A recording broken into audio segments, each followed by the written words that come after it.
Assalamualaikum warahmatullahi wabarakatuh. Saya Rashid. Saya ingin uh, mempresentasikan hasil dari PPT. Uh, ya di sini ada riwayat tulis buku. Ada ini sebenarnya foto ibu ya, tapi belum sedikit.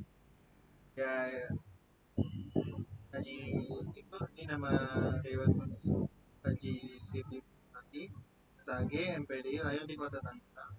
Juga sebagai dosen di perguruan tinggi Tangerang dan Jakarta. Mengajar beberapa masjid juga majelis taklim kaum wanita wilayah Jakarta dan Tangerang. Bicara seminar dan pembicara kajian dialog di Jakarta. Penelitian di kampus dan itu aktif di Dompet Duafa Jakarta. Dan perusahaan Haji Umroh Tani Tangerang.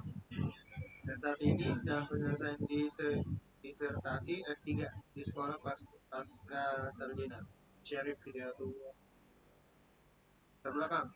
Dalam Al-Quran Allah Subhanahu wa Ta'ala menegaskan bahwa penciptaan manusia bertujuan untuk mengabdi kepadanya sebagai khalifah di bumi.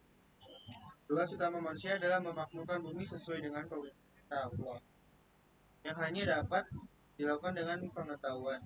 Oleh karena itu, pendidikan sangat penting dalam mencapainya. Pendidikan Islam dimulai sejak Nabi Muhammad SAW diangkat menjadi Rasul di Makkah, di mana beliau menjadi pendidik utama.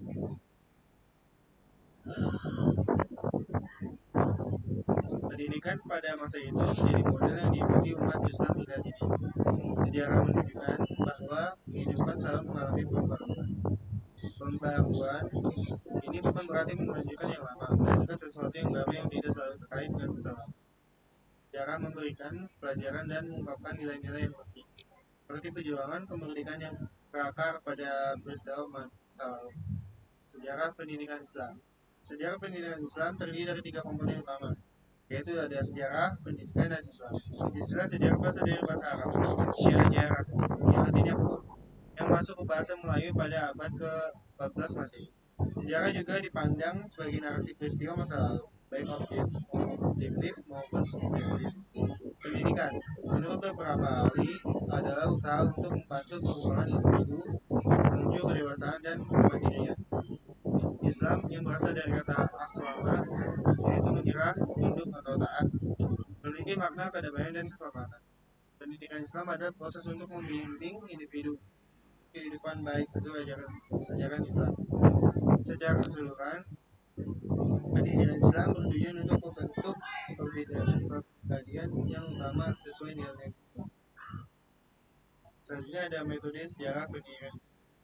Metode sejarah adalah proses pengujian dan analisis kritis terhadap catatan dan peninggalan masa lalu untuk merekonstruksi peristiwa yang terjadi.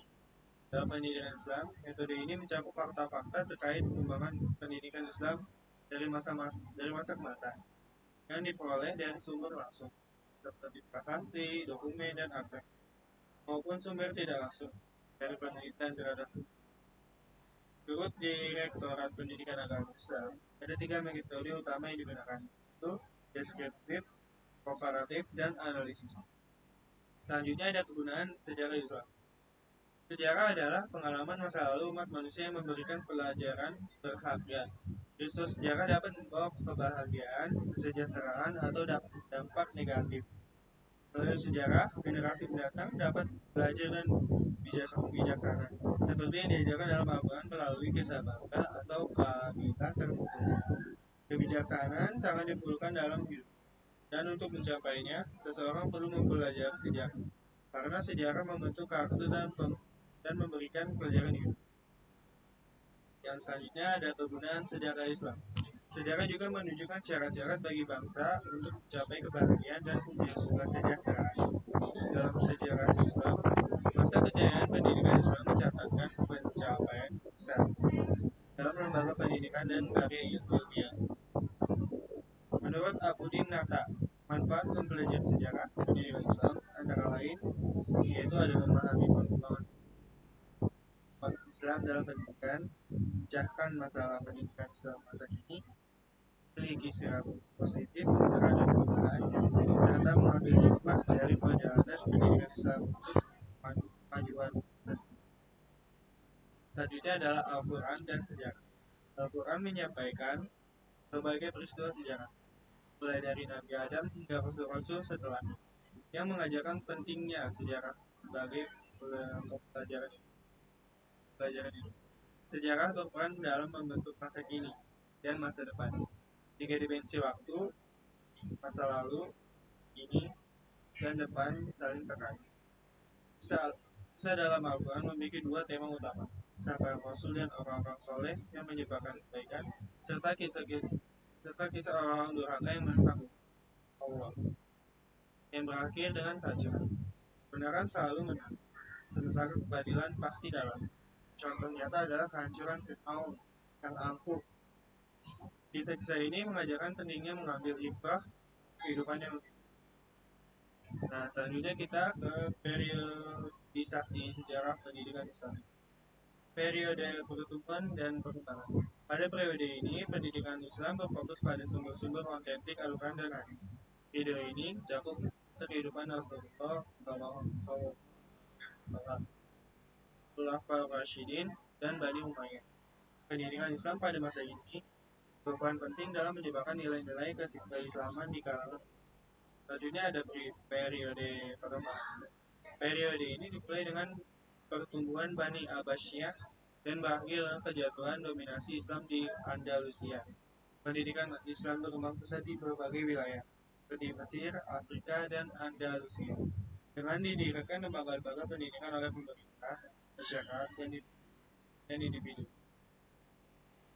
Penelitian ilmiah dalam berbagai bidang, masuk yang berbasis pada Al-Quran dan hadis, serta ilmu lain seperti filosofi, eksperimen, dan sufisme, turut mendukung kemajuan pendidikan Islam pada masa ini. Selanjutnya ada periode kemunduran. Periode ini dimulai dengan jatuhnya Baghdad pada tahun 1258 Masehi dan berlanjut dengan kemunduran di wilayah barat, terutama di Andalusia, yang berakhir pada 1498 Masehi, jatuhnya Granada. Periode ini ditandai dengan kemunduran semangat ilmiah dan munculnya perpecahan di kalangan Islam. Pendidikan Islam mengalami kemunduran dengan perkembangan ilmu yang terbelah jadi dikotomi antara ilmu nafsi berbasis wahyu dan akli berbasis akal. Selanjutnya ada periode pembaruan. Pada abad ke-19, umat Islam mulai berinteraksi kembali dengan masyarakat barat yang sudah lebih maju dalam bidang ilmu. Kesadaran akan ketinggalan ini mendorong upaya pembaruan pendidikan Islam, seperti yang dilakukan oleh Muhammad Ali Pasha di Mesir, Sultan Mahmud II di Turki, dan Syahid Ahmad Khan di India dengan mendirikan MAOC, Muhammadiyah Anglo-Oriental College. Di Indonesia, tokoh-tokoh seperti Abdullah Ahmad, Ahmad Dahlan, dan Kiai Haji Hashim Asy'ari juga berperan dalam pembangunan pendidikan Islam. Selanjutnya ada periode pembangkitan. Periode pembangkitan ini merupakan kelanjutan dari periode pembaruan. Pada masa ini, kesadaran akan pentingnya pendidikan yang lebih maju dan positif semakin luas. Berbagai kegiatan dan inisiatif untuk meningkatkan sektor pendidikan Islam di kalangan. Selanjutnya adalah awal munculnya ulama. Menurut Rizim Aizid, ulama memainkan peran penting dengan penyebaran agama Islam dan dianggap sebagai penerus Nabi. Al-ulama warasatul anbiya. Mereka dihormati karena pengetahuan agamanya mendalam, tidak dari orang biasa, dan dianggap memiliki wawasan yang luas. Seseorang ulama hanya diakui jika pengetahuan agamanya memadai dan mampu berikan penjelasan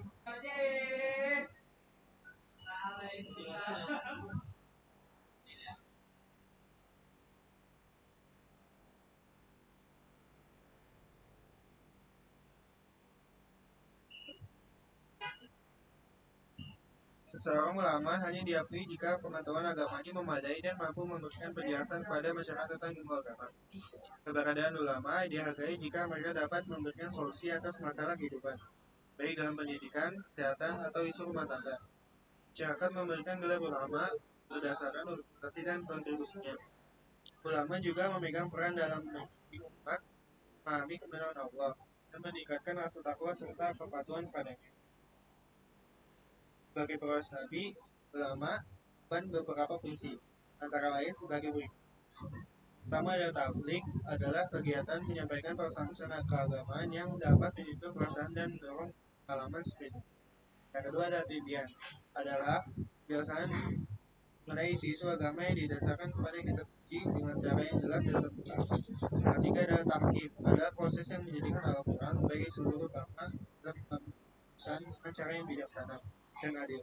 Yang keempat adalah suratun hasanah, merujuk pada peran sebagai teladan yang positif dalam praktik agama. Selanjutnya hasil reviewer. Ya, hasil review saya pertama adalah dalam tulisan hasil reviewer baca. Dalam tulisan ini terdapat sejumlah kesalahan dalam penggunaan kata dan tanda baca. Yang kedua terdapat kekurangan gambar atau foto yang berkaitan dengan pendidikan non formal dan pemberdayaan masyarakat. Sehingga tulisan ini kesananya sebagai gambaran abstrak dari penulis.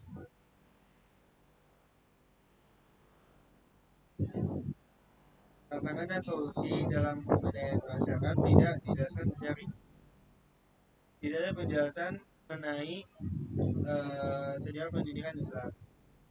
Terdapat ketidakkonsistenan dalam penggunaan bahasa. Penjelasan mengenai keabsahan fungsional kurang dalam dan terlalu umum tanpa disertai data yang